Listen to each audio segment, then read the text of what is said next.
Bonjour et bienvenue dans ce 12e épisode du podcast Tout est déjà là. Donc aujourd'hui, j'ai le plaisir d'interviewer Coralie. J'ai demandé à Coralie d'intervenir sur le podcast parce que je trouve son parcours extrêmement inspirant, son activité incarnée. Et il y a plein de petites choses que j'avais envie de lui demander et de partager avec vous. Donc bonjour Coralie et merci d'être là. Bonjour Anne-Gaëlle, merci de m'accueillir, ça me fait très plaisir. Je suis ravie de t'accueillir en plus dans le Chala aujourd'hui, parce qu'on a la chance que tu sois venue encore une fois intervenir dans la session de Yin Yoga. Et cette fois-ci chez moi au Chala. Donc j'ai pu t'accueillir et là on peut enregistrer au Chala. Donc est-ce que tu peux déjà nous présenter un petit peu ce que tu fais aujourd'hui pour que les auditeurs et les auditrices aient une idée déjà de ce que tu proposes à date? Ok, donc je suis praticienne en shiatsu, praticienne certifiée affiliée au syndicat des professionnels de shiatsu et à Syndicaire. Le shiatsu, ça veut dire en fait pression des doigts en japonais. Et c'est un art thérapeutique manuel qui est reconnu là-bas comme la kiné chez nous, qui travaille sur les points d'acupuncture et les méridiens de médecine chinoise. Et du coup, cette activité, tu l'as développée pendant des années. Est-ce que tu t'es formée vraiment, comme tu le disais, auprès d'un institut? Est-ce que tu peux nous expliquer ce parcours qui t'a amené au shiatsu et puis en parallèle aussi au yoga? Oui, parce que c'est vrai que ça a eu lieu à peu près en même temps quand même. Il y a eu un déclic dans ma vie, ça faisait 10 ans que j'étais à Paris. Auparavant, je faisais beaucoup de danse classique avant d'arriver à Paris. Et ça faisait 10 ans que j'avais pas vraiment d'activité physique. Et je me suis dit, il faut que je me reprenne en main. J'ai commencé le yoga. Et puis, en parallèle, une amie à moi a insisté plusieurs fois lourdement, parce que je pense que j'étais un peu stressée à l'époque, pour que j'aille rencontrer sa praticienne de shiatsu. Donc, je suis allée la voir, j'ai reçu un shiatsu. Et ça a été un déclic, et le début d'un changement de vie, en fait.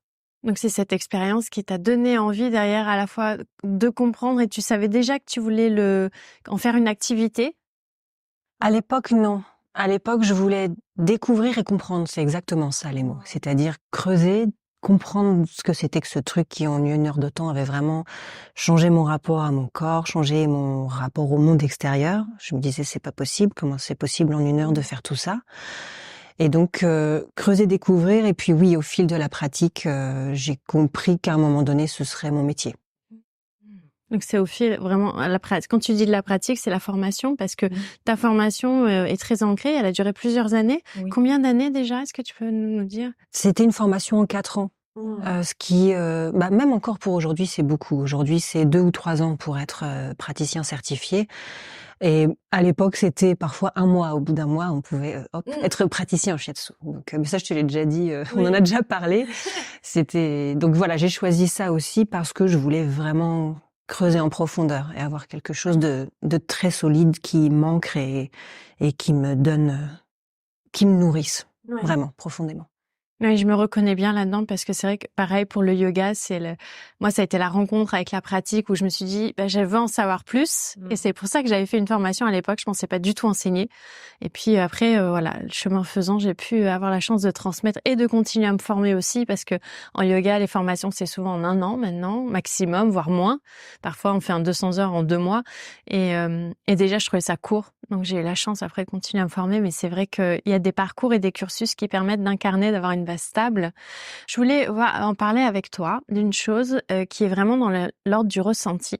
Dans la formation de Yin, lorsque tu interviens sur l'introduction à la philosophie de la médecine traditionnelle chinoise, tu invites les personnes qui sont inscrites à la session à venir contacter, à venir écouter les points de shiatsu.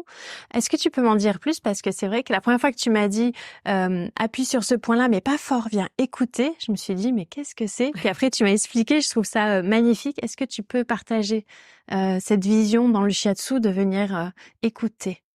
Oui, alors après évidemment, je pense que toi-même tu pourras être d'accord, c'est dans la pratique qu'on comprend.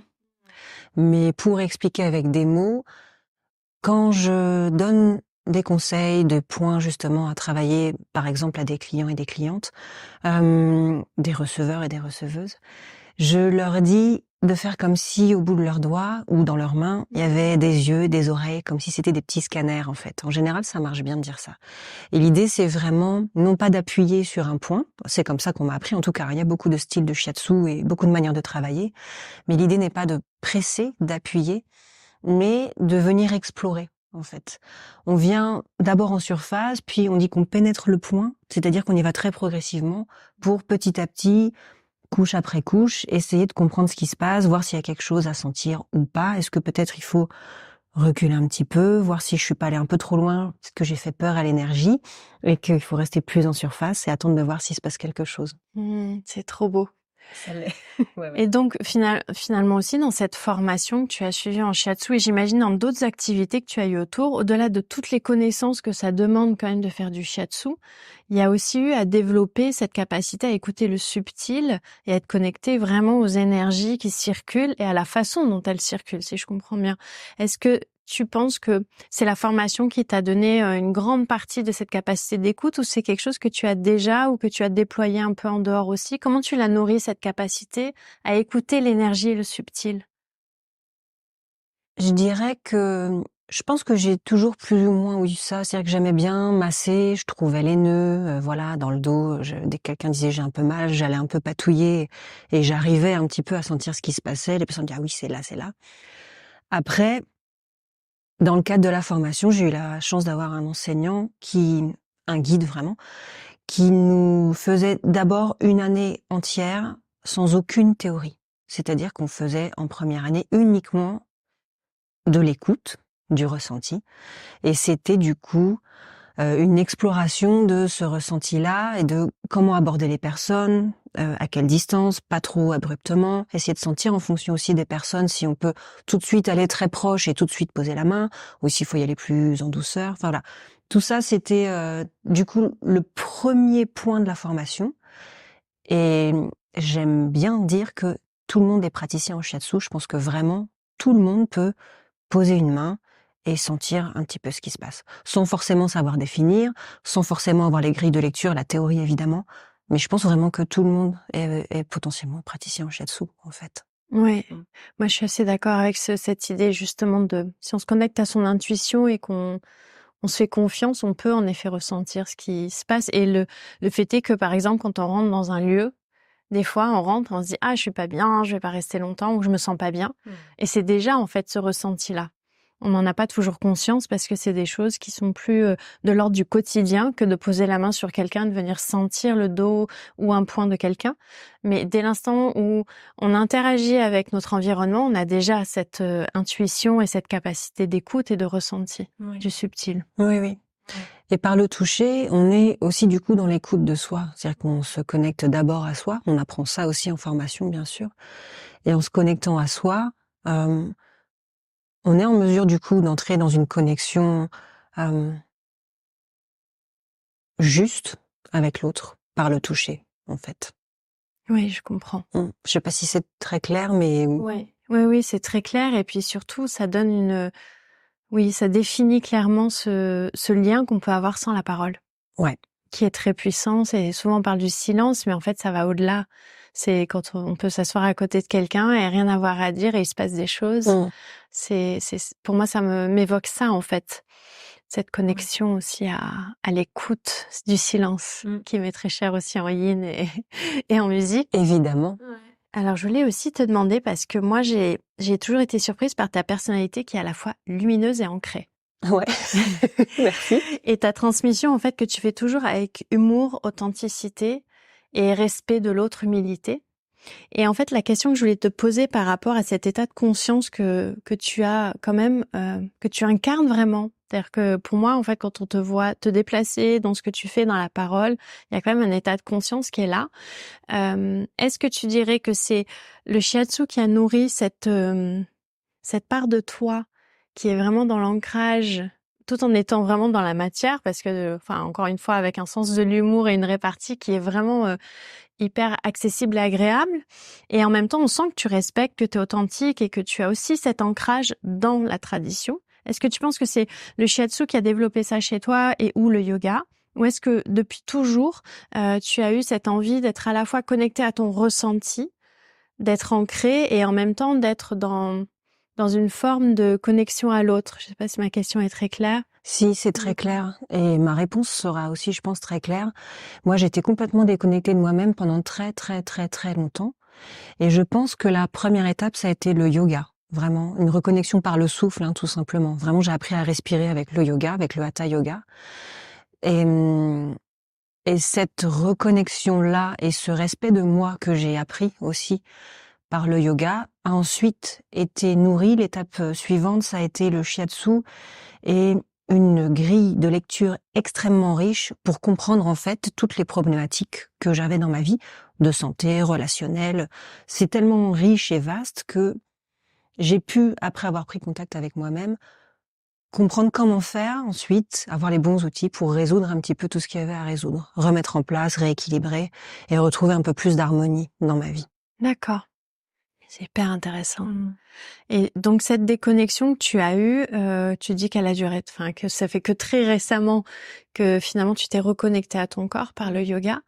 T'as rencontré le yoga à peu près en même temps que le shiatsu, ce que tu évoquais tout à l'heure, ça a été quasiment simultané. Est-ce que tu dirais que avant ces deux rencontres, tu étais pas vraiment sur un chemin spirituel et tu étais plus dans autre chose, ou est-ce que ce chemin spirituel, il est venu vraiment avec cette retombée, à la fois dans le subtil du shiatsu, avec cette année d'exploration, la découverte du souffle avec le yoga, ou est-ce que tu as toujours été quelqu'un un peu dans la spiritualité en amont? Ta question, elle est très claire et ma réponse, elle va être très claire aussi. Avant de commencer le yoga, j'étais pas du tout dans la spiritualité. Vraiment pas du tout. Je faisais de la danse classique, je faisais du théâtre, je faisais de la musique.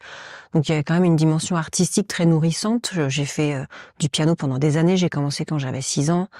Donc il y avait quelque chose de l'ordre où je pense où on touche un peu au sacré quand on est dans l'artistique, il me semble, mais sans forcément le savoir. Il y a un truc un peu magique de connexion à l'univers qui est là.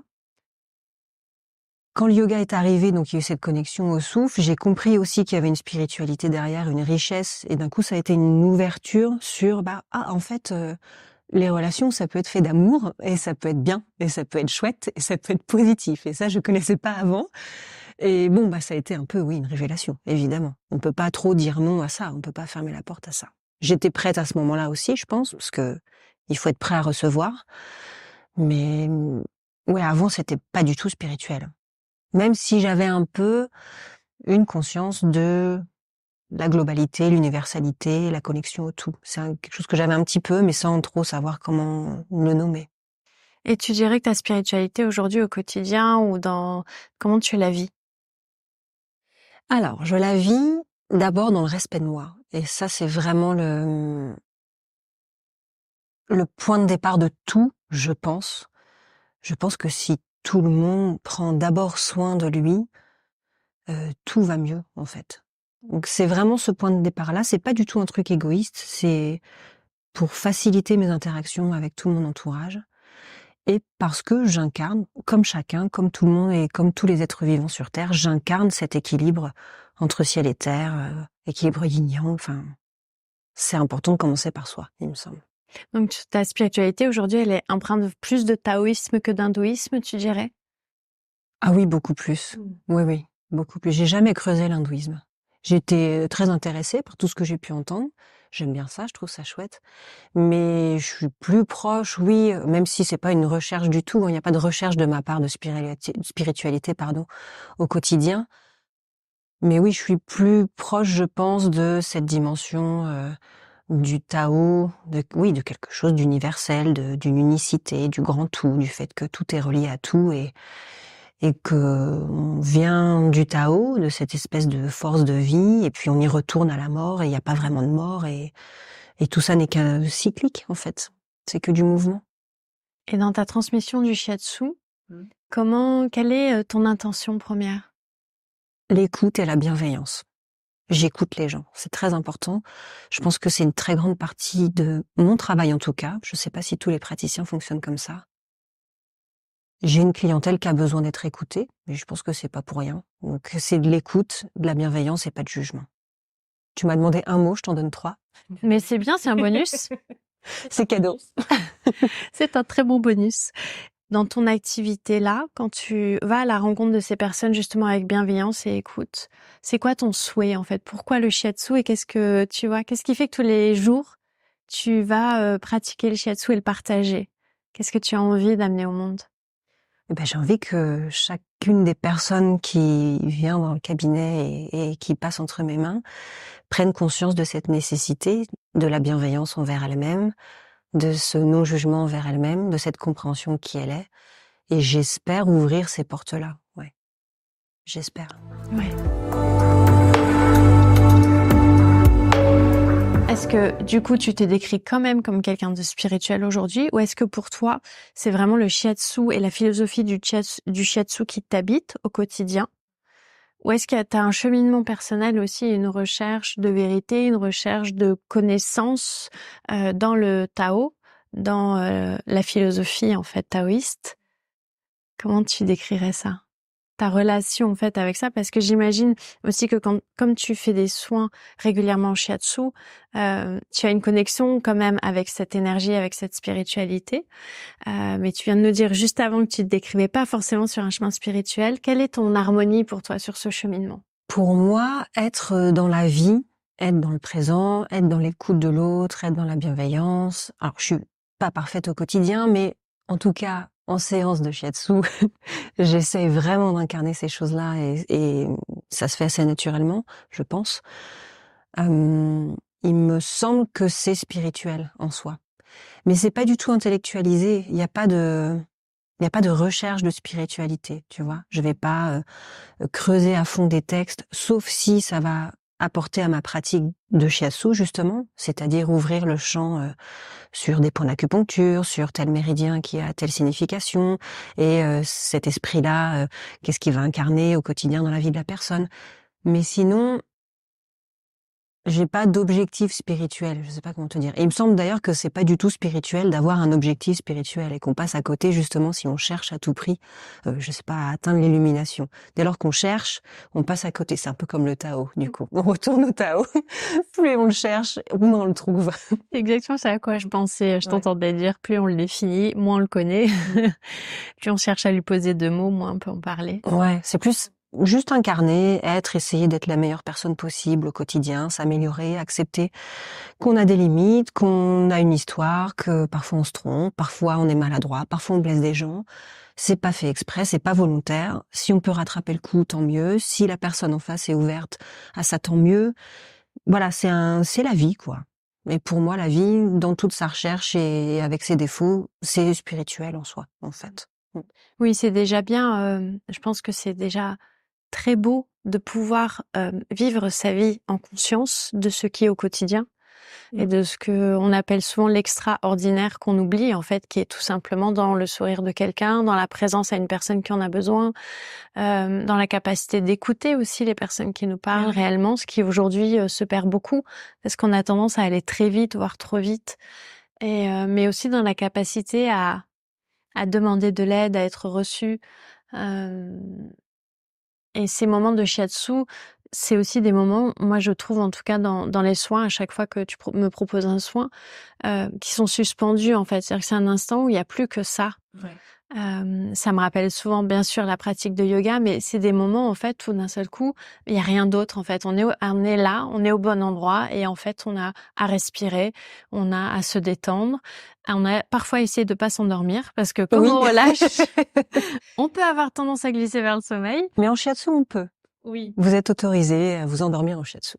Oui, parce que finalement, il y a pas besoin de conscience active, c'est ça. Tout peut se faire en inconscient. Oui, après, souvent, on s'endort pas complètement en shiatsu. Les gens ronflent et ils me disent j'ai pas dormi. Mais évidemment, ils ont dormi parce qu'ils ont ronflé, mais en fait, ils restent conscients de tout ce qui se passe. Donc c'est, je crois, les ondes alpha, si je dis pas de bêtises, je sais plus bien. Mais c'est une espèce de sommeil, demi-sommeil, qui est quand même très réparateur et très régénérateur, mais où la personne a encore conscience de ce qui se passe. Oui, donc finalement, c'est un état un peu de conscience modifié, même si dans le yoga nidra, lorsqu'on le guide, on tombe dans un état qui est un peu plus profond que ça encore. Mais c'est vrai que c'est l'effet que ça m'avait fait la dernière fois, pas la toute dernière, mais la fois d'avant où j'étais très fatiguée, où justement on est entre deux eaux en effet et on se dit, je sens qu'il se passe des choses, Mais en même temps, c'est comme, le corps a lâché. Oui, on lâche, ouais. Et il sait qu'il est entre bonnes mains et du coup, le mental, il fait, ah, je flotte. C'est sympa. Moi, un des premiers bénéfices du shiatsu que j'ai expérimenté puisque j'ai eu 3 soins, je crois, à date avec toi, à des périodes différentes de ma vie. Il y a eu le tout premier, j'étais une jeune femme. Enfin, une jeune femme. Je me rajeunis. J'étais une femme, mais après, je venais juste d'accoucher. Ça faisait 1 an à peu près que j'accouchais, j'avais allaité. J'étais en train d'allaiter. Et puis là, hier, tu m'en as fait un. Et aujourd'hui, je suis maman de la petite de 3 ans avec d'autres choses. Et ce que je vois, en fait, en bénéfice dans le shiatsu, c'est qu'il est adaptable à l'étape de vie et il est adaptable aux vraiment besoins de la personne. C'est-à-dire que tu peux à la fois adresser un mal-être physique, mais aussi un mal-être émotionnel ou un mal-être global. C'est-à-dire que quand il y a un temps d'échange avant le soin, en fait, qui est très intéressant, où on va nous t'exprimer pourquoi on est là, et puis toi tracer le chemin pour. On sent que derrière ça commence déjà à voir un petit peu les mouvements que tu vas faire, etc. pour faire ta carte en fait un petit peu.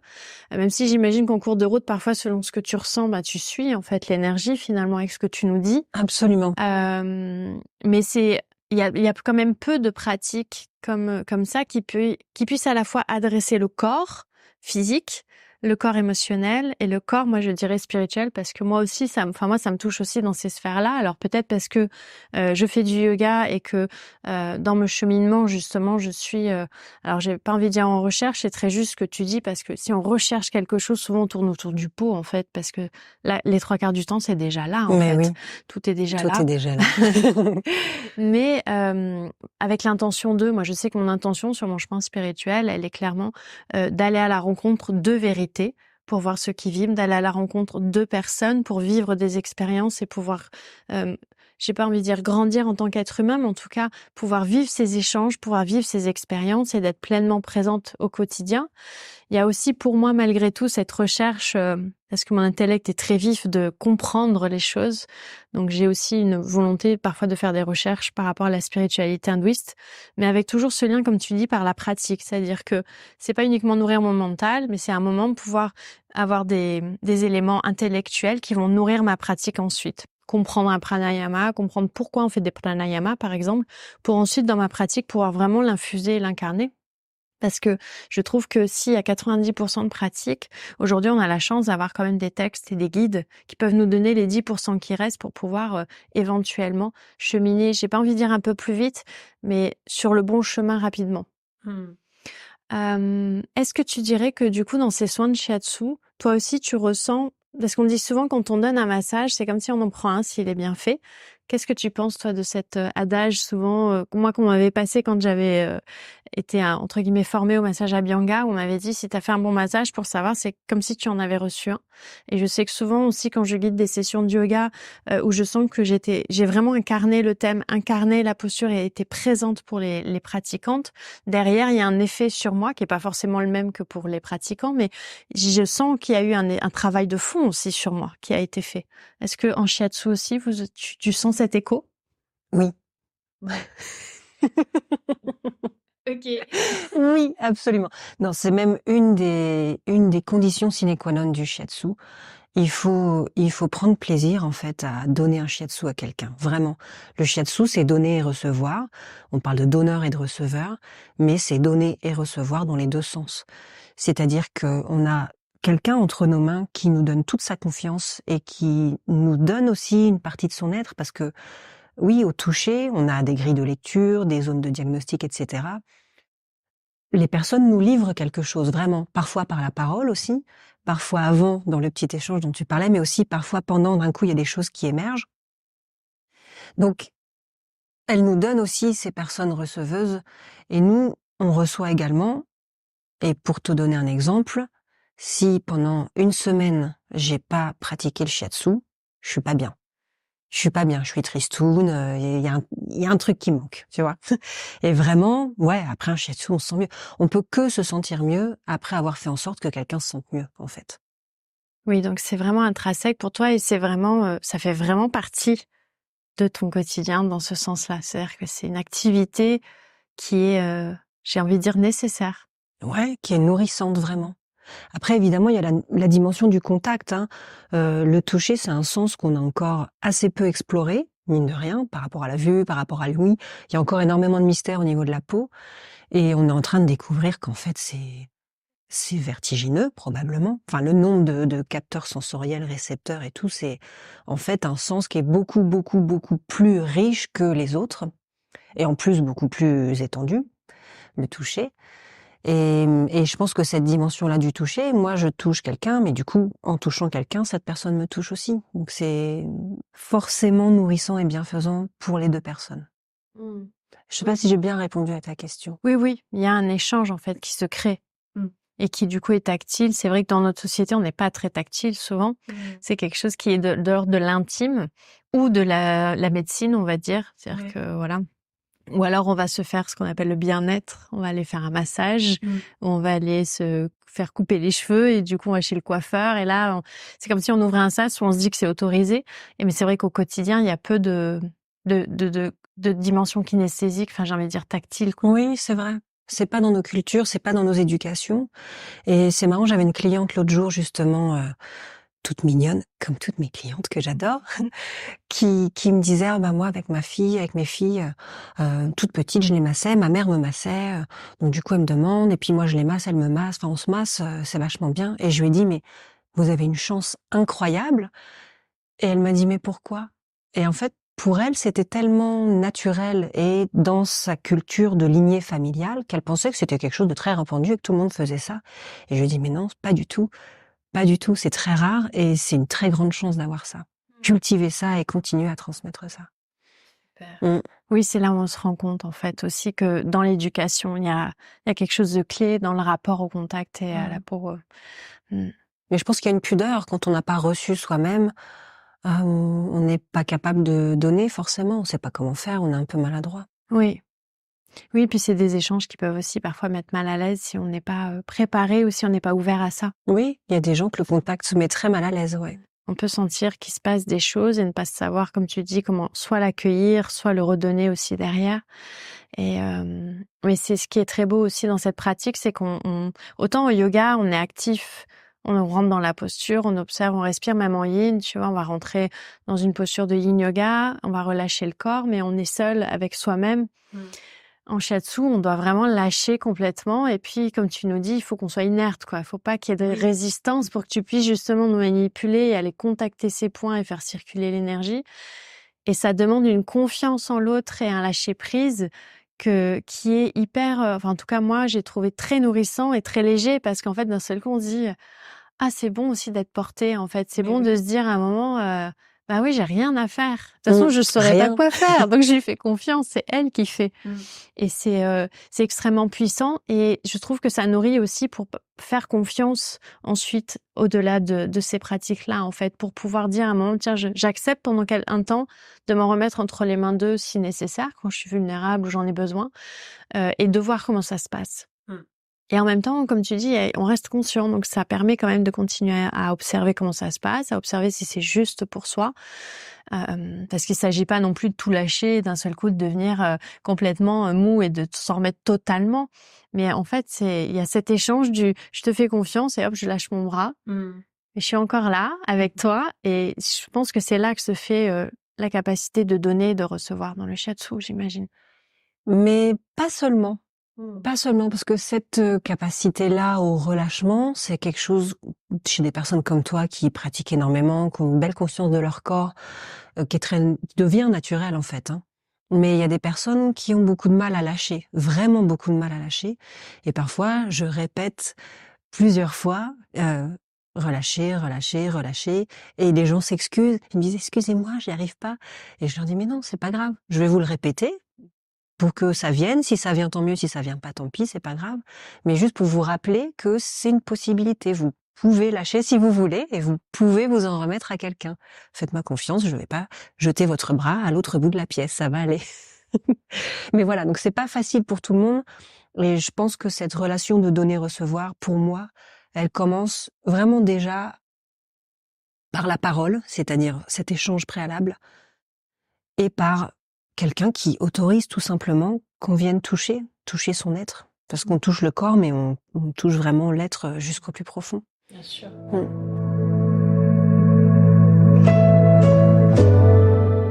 Et j'imagine qu'entre avant ce moment où tu t'es reconnecté à ton corps et maintenant, ce concept plutôt, c'est pas une capacité, j'ai envie de dire que c'est vraiment une incarnation du donner-recevoir. Tu l'as développé par cette prise de conscience de l'amour, justement, dont tu parlais juste avant. C'est-à-dire, est-ce que tu peux m'expliquer un peu expliquer aux auditeurs, du coup, cette chronologie, parce que je trouve ça très beau, en fait, quand on part d'un point et qu'on chemine vers quelque chose, parce que là, de ce que j'entends et de ce que je comprends, mais tu vas me dire si c'est juste, tu as vraiment découvert la capacité d'être en amour et d'aimer, mais vraiment avec un grand A, du coup, pas d'être dans quelque chose qui t'a retourné, en fait, et qui t'a amené une nouvelle vision de la vie possible, en tout cas, et des champs des possibles. Et puis, après ça, tu as pu découvrir le donner-recevoir via le shiatsu, et aujourd'hui, tu essayes de l'incarner pleinement, et surtout d'aider l'autre à l'incarner. C'est-à-dire que ce cheminement que tu as fait dans le shiatsu, tu le transmets aussi. Est-ce que c'est ça que tu as vu un peu comme cheminement? Entre l'amour, le donner-recevoir et le soin que tu vas partager, en fait? Ouais. Oui, ça a commencé par l'amour de soi, vraiment. C'est-à-dire comprendre que, en fait, je pouvais m'aimer, mais vraiment très simplement. C'est quelque chose dont je n'avais jamais entendu parler, donc je savais pas que c'était même quelque chose qui existait et qu'on pouvait envisager, nommer. On m'avait jamais dit «je t'aime», par exemple. Mes parents, moi, je suis pas la seule, hein, on est nombreux, mais j'avais jamais entendu «je t'aime», par exemple, de personne jusqu'à très, très longtemps. Quand je l'ai entendu dans mes premières relations amoureuses, je comprenais pas vraiment ce que c'était. Je lui répondais «je t'aime» en retour. Je pense que je savais pas vraiment ce que c'était, même s'il y avait certainement de l'amour, mais c'était pas du tout, conscient, incarné, même si c'était probablement là. Et l'amour de soi, bah, en fait, tout commence par soi, vraiment. L'amour de soi, c'est ce qui permet ensuite d'aimer bien les autres, de les aimer de façon juste, c'est-à-dire en acceptant qu'il y ait des imperfections, en acceptant qu'il y ait des défauts, parce qu'on les accepte chez soi. Je pense que la connexion à soi, c'est la clé de tout, en fait, vraiment. Et c'est à partir de là qu'ensuite tout le reste se fait. Et effectivement, quand tu as suffisamment cheminé, quand j'ai suffisamment cheminé, ça a été un peu une évidence de partager ça, du coup, oui, avec les receveurs et les receveuses. Et de leur faire comprendre que, bah, pour ces personnes-là aussi, c'était possible. Pour tout le monde, c'est possible, en fait. Voire nécessaire. Oui, indispensable, parce que quand l'amour est ancré en soi, comme tu dis, ça part de là. Et c'est ce qui va nous permettre d'être connectés à l'autre en tant qu'individu, en tant que groupe et en tant que tout. Et bien souvent, lorsqu'il n'y a pas cet amour de soi, quand il n'y a pas cette capacité d'écoute et surtout de poser des limites et de respecter, parce que je trouve que l'amour de soi, on parle souvent aussi de s'aimer, d'aimer ses défauts, etc. Mais souvent dans l'amour de soi, ce que j'entends des autres et ce que moi j'ai pu traverser aussi, ça a été cette capacité à pouvoir dire des oui qui disaient oui et des non qui disaient non. C'est-à-dire poser un espace respectueux pour moi comme pour les autres, à la fois dans le relationnel, mais aussi dans le professionnel, dans tout. En fait, pouvoir dire à un moment, bah ça, en fait, c'est ma limite. Et à partir de là, c'est OK, mais au-delà, c'est pas OK. Donc, quand je passe cette limite, je le verbalise. Et l'amour de soi, c'est ça aussi, c'est pouvoir trouver ce courage en soi et ce respect de soi, un moment de pouvoir dire oui, de pouvoir dire non, de pouvoir dire je t'aime, comme tu le dis, parce que c'est clairement, j'ai pas envie de dire clairement défini, parce que selon les relations et la situation dans laquelle t'es, ces limites et cet amour peut évoluer. Très clairement. Enfin, moi, c'est mon ressenti.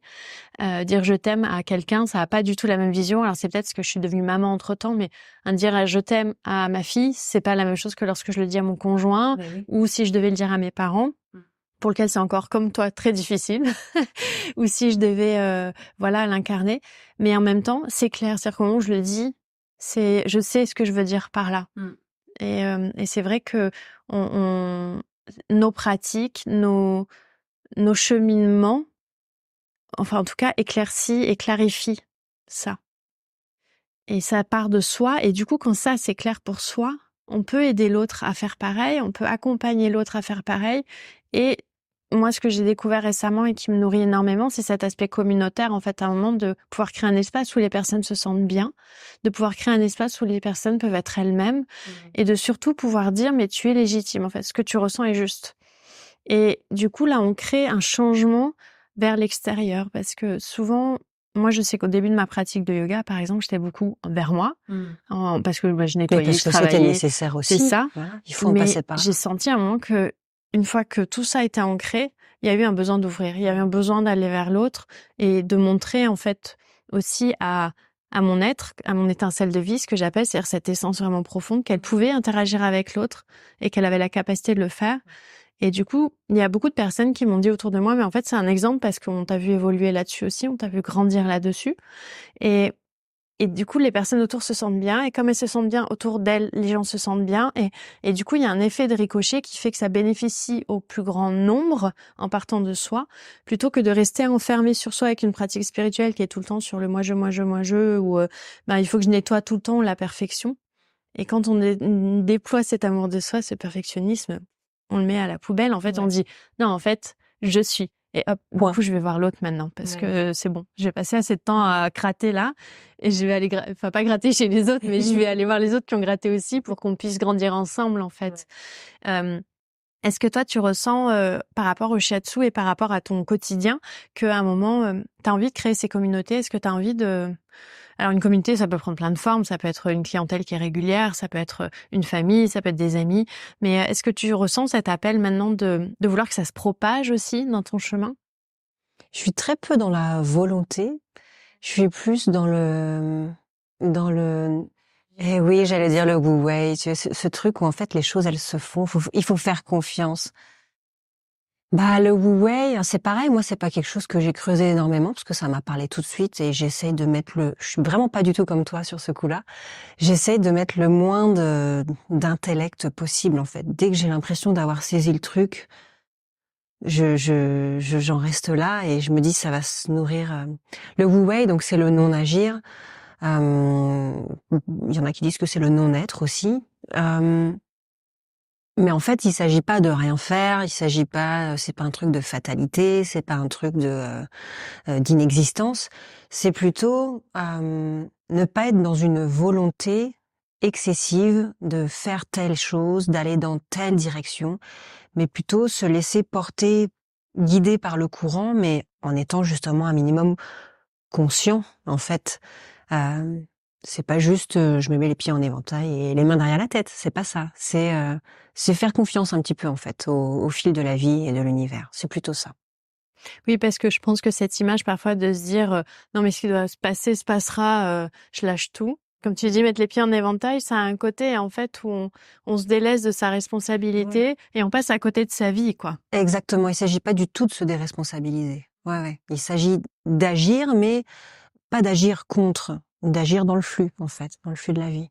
Oui, finalement, pour moi, c'est ça l'humanité, notre part d'humanité. C'est quand on est capable, non, c'est un mot qui est pas adapté, mais c'est quand on peut à un moment se dire, ok, il se passe ça, donc qu'est-ce que je fais qu'est-ce que j'écoute et où je vais et je laisse aller. Plutôt que de dire non, je voulais pas que ça se passe, je veux que ça se passe comme ça, de vouloir contrôler, de vouloir changer, de résister, ce qui finalement nous fait passer à côté de la vie. Moi, pour l'avoir fait pendant plein d'années justement aussi, avant le yoga et puis un peu après aussi, c'est que à vouloir faire, rien que le vouloir et le faire, on passe à côté de la fluidité de la vie et de tout ce qui peut être nourricier en fait. Et je sais que aujourd'hui, par exemple, je me surprends toujours à voir le sourire des gens dans la rue, à dire bonjour. Ici, dans le coin, en tout cas en Bretagne, on dit toujours bonjour quand on croise les gens. Mais oui. Ce que je connaissais plus moi quand j'habitais Paris.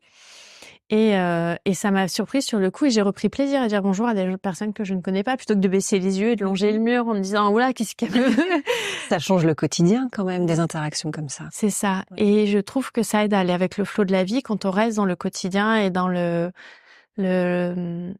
simplicité des échanges. Oui, la connexion en fait. Oui. Et c'est là que les discussions les plus intéressantes souvent s'ouvrent. Tu vois, quand tu prends le temps de dire bonjour à ta boulangère, lui demander comment elle va.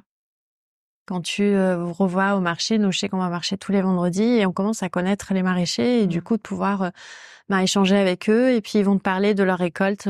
On a une personne qui vend des fruits et des légumes frais, souvent elle va nous parler des saisons des récoltes et moi je trouve ça hyper passionnant parce qu'elle va nous dire là avec le temps qu'il y a eu, j'ai plus de ça mais j'ai de ça. Alors je comprends. Des fois même elle nous dit je comprends rien parce que par exemple en novembre elle avait des aubergines, elle dit je comprends pas. Mais voilà, mais ça arrivait comme ça, elle accepte et puis tu vois elle amène ses légumes et de pouvoir parler aussi à la personne qui fait du pain, qui fait monter son levain, qui le fait elle-même, tu vois, elle a son four à pain chez elle et tout et de les entendre en fait dans cette simplicité de la vie humaine, parce que moi je suis convaincue, et tu l'as déjà entendu, hein, parce que tu as suivi des enseignements que j'ai donnés et j'en parle souvent, mais c'est quand on est en fait dans la réalité de la vie au-delà du tapis qu'on vit cette incarnation humaine qu'on a choisie. C'est pas quand on reste tout le temps le nez dans ses livres justement, ou quand on reste tout le temps dans l'intellect justement, ou dans le spirituel, c'est-à-dire on perd pied avec le quotidien, on s'isole. Moi, ma spiritualité, elle est vraiment revenue aussi avec ce déménagement en Bretagne, où j'ai pu retrouver un contact serein avec l'autre. Au quotidien, mais oui, ouais. Moi, c'est pour ça que j'ai quitté Paris aussi, et je le retrouve aussi là où je vis actuellement, et ça change la vie, vraiment.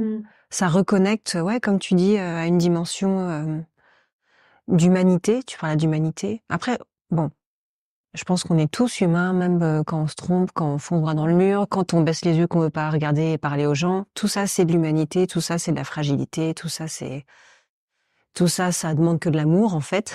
Je pense que les gens n'ont que besoin d'amour. Et c'est que Philippe Catherine, quoi. Des bisous, des bisous, des bisous. Si je peux citer Philippe Catherine.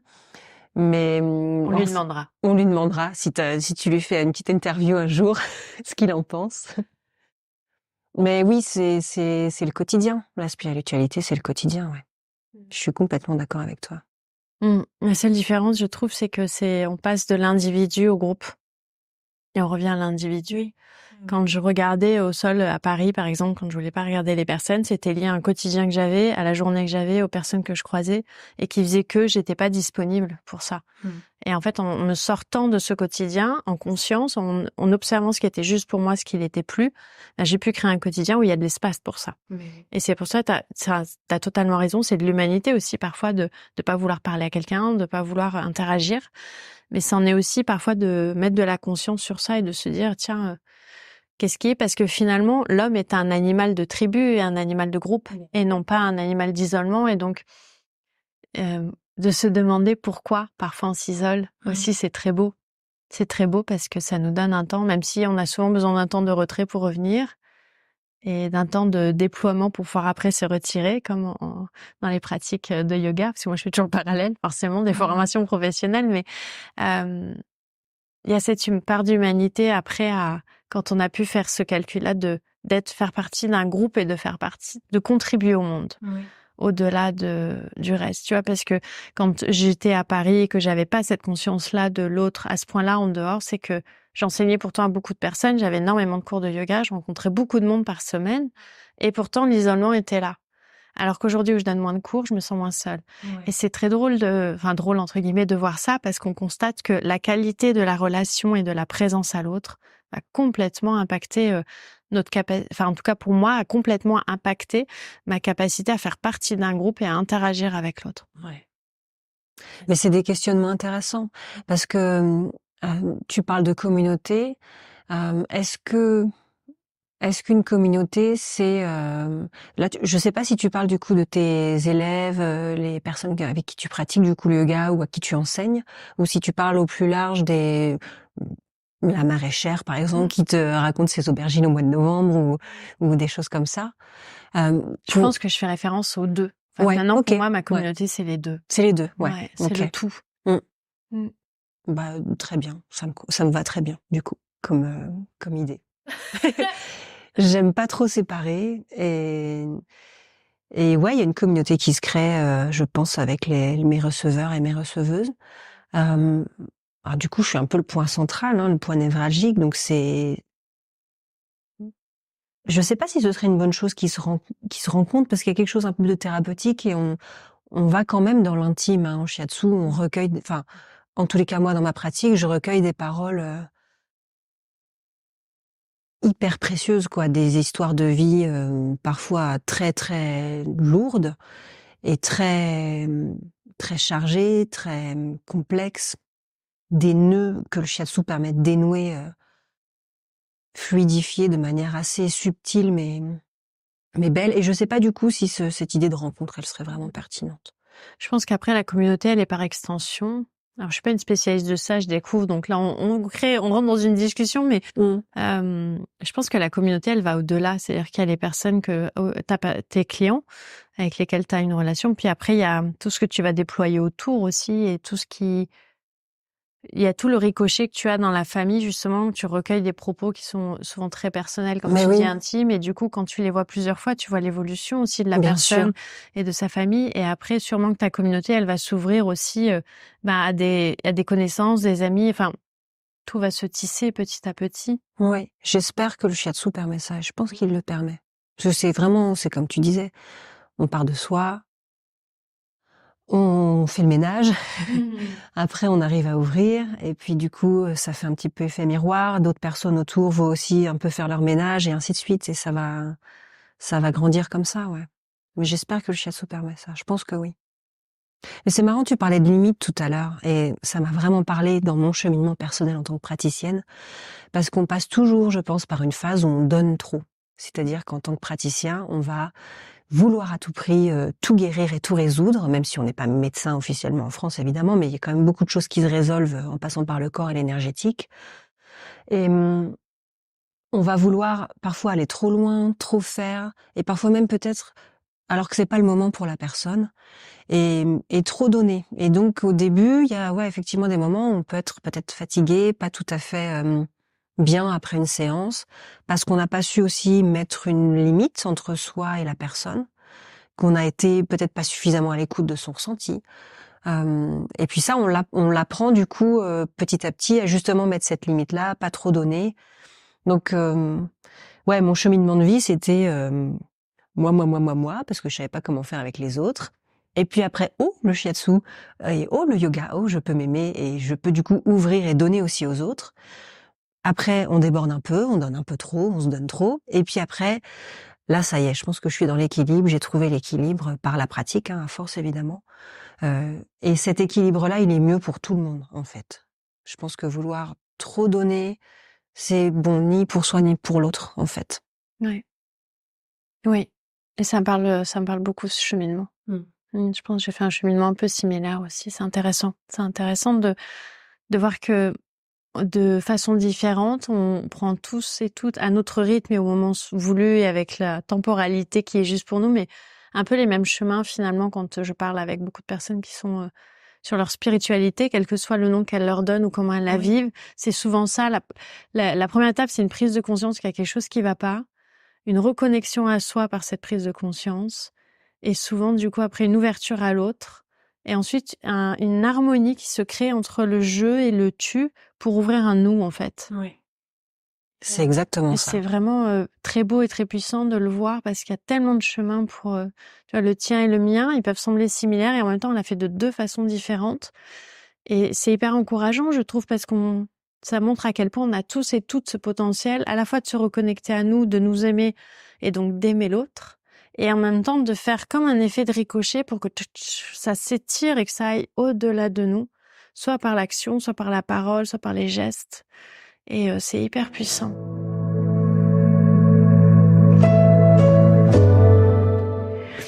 Je me posais une question, est-ce que il y a des points en shiatsu qui reviennent régulièrement aujourd'hui? Est-ce que il y a un mal-être, par exemple le stress, enfin je pense au stress bien évidemment parce qu'on dit que c'est le mal de notre époque, mais aussi les insomnies, les problèmes de digestion qui reviennent régulièrement. Et est-ce que tu es amené à faire souvent à adresser souvent le même mot? Moi, oui, dans ma pratique, j'ai beaucoup j'ai une clientèle il y a toujours un peu une dimension émotionnelle. C'est-à-dire que les gens viennent toujours avec j'arrive pas à dormir, ou j'ai mal au dos, ou je digère mal.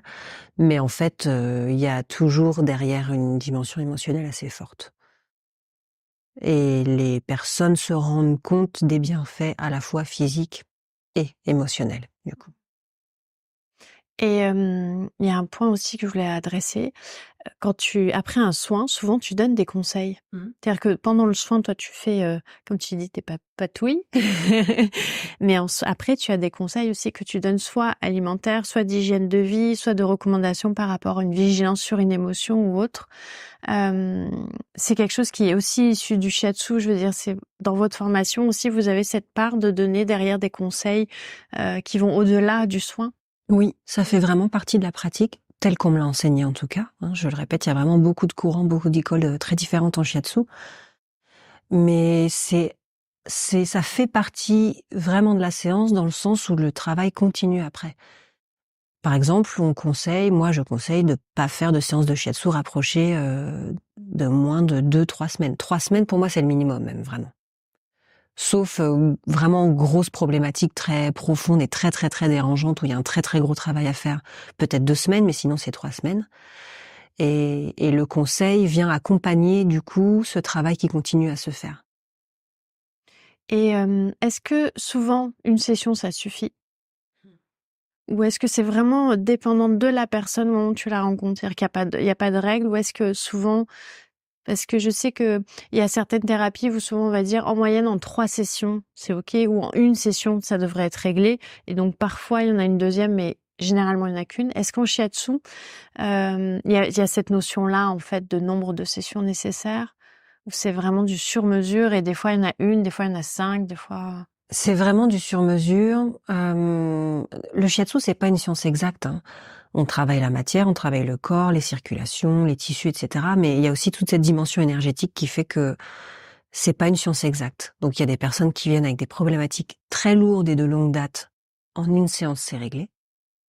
Et il y a des personnes qui viennent avec des problématiques moins lourdes, de moins longue date. Et il faudra 2-3 séances pour vraiment débroussailler. Et il y a des personnes, c'est une vie entière de souffrance. Et là, par contre, je leur dis, vous faites comme vous le sentez, mais pour moi, faut venir une fois par mois et on va se revoir si vous voulez aller bien. Et de toute façon, les personnes d'elles-mêmes disent non mais ça me fait tellement de bien. Et évidemment, on continue quoi. On continue le travail. Il y a pas de raison d'arrêter. Mais parfois, oui, c'est très profond, très long, et d'autres fois, ça se débloque en pouf, une séance. Wow. Ouais. Ça me fait penser à une phrase qu'avait dit une de mes formatrices en pédagogie, où elle nous avait dit tout est question du choix de l'instant. Oui, oui. Et ce que ça m'évoque, c'est que peut-être que certaines personnes qui ont eu des choses très lourdes, très difficiles, viennent et te rencontrent à un moment où elles sont prêtes à passer à autre chose. Et donc, le shiatsu va donner cet impulse et accompagner ce changement. Et peut-être que d'autres personnes viennent à des moments où elles sont toujours dedans et elles ont besoin d'un soutien pour traverser finalement.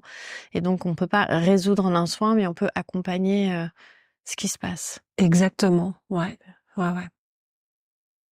Il y a des problématiques en général sous-jacentes de conditions de vie, évidemment, qui parfois ne peuvent pas être modifiées tout de suite. Et là, on est vraiment accompagnant pour le coup. On accompagne la personne.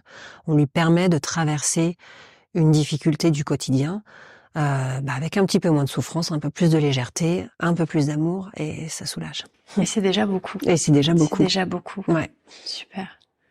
Merci. Alors, on pourrait discuter pendant très longtemps. Oui. J'aime beaucoup conclure les épisodes avec j'ai pas envie de dire un exercice, mais une pratique que les auditeurs et les auditrices peuvent utiliser dès maintenant, qui viennent de toi et de ta pratique également. Qu'est-ce que tu nous recommanderais comme s'il y avait qu'une seule chose à faire par rapport au shiatsu? Parce que tu as déjà partagé des outils très intéressants dans les ateliers qu'on a fait de Do-in et Yin Yoga.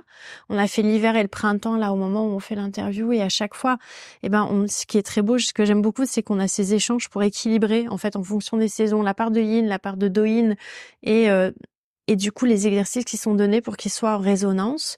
Tu as aussi intervenu dans un de mes yoga snacks pour nous parler des foyers. Des 3 foyers, génial, oui. donc.